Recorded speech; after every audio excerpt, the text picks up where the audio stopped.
Li bajarê New Yorkê yê Amerîkayê festîvala nehan a vejeteryanan bi beşdariya zêdetir ji 100 xwarînpêjên vejeteryan û vegan hate lidarxistin.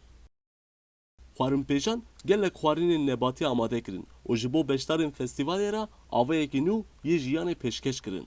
Her wisa di festîvalê de doktor, xwarînpêj û pisporên sporê di salonên cihê de bi çalakiyên cihê zanyariyên vejeteryaniyê dan beşdaran.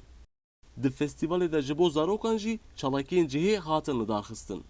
So today we're at the New York City Veg Fest. Ji bo ku em xwarinên giyayî pêşkêşî mirovan bikin me ev festîvala darxist. Ez di dezgeha xwe de keskatiyên xomalî û taze yên ku li New Yorkê tên çandin pêşkêş dikim. Keskatiyên ku di dezgeha min de hene, hevcidariyên mirovên vegan û vejeteryan yên proteinê bi awayekî xomalî pêk dînin. Wekû hûn dibînin berhemên wekû gijnîjê, gulberojan û tivran. Ev berheme ji ber ku dehrojî ne, hên jî biçûk in. Lê li hêla vîtamîn û mineralza ve gelek dewlemend in. Hûn dikarin van keskatiyan bixin nav salatê, sandewîçan û xwarinên din û bi awayekî xomalî cudariyên xwe yên vîtamînan werbigirin.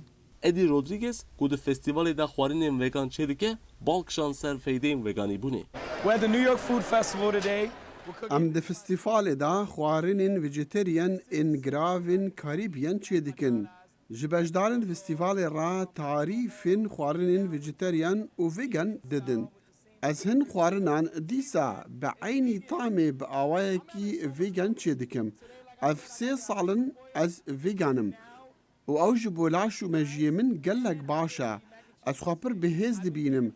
Di heman demê de bi çêkirina xwarinên vegan ez alîkariya mirovan dikim da ku bi awayekê tendurist bijîn. Kristin Wong ku di festîvalê de kitêbên tarîfên xwarînên vejeteryan difroşe wiha got. My cookbook is all plant-based. Hemû tarîfên xwarinê yên di pirtûka min de hene nebatî ne. Min xwest di pirtûka xwe da bal bikişînim ser vê yekê ku tenê xwarinên xwe zayî nebesin.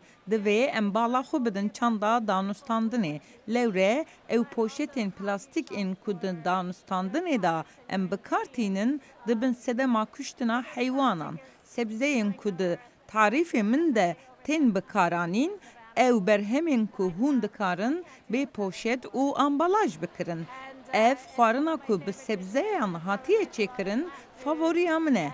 Ez çanda xwarinê dikim çandekî kêfxweş û bi tendurist. Sinan Tunçdemir, Dengê Amerika, New York.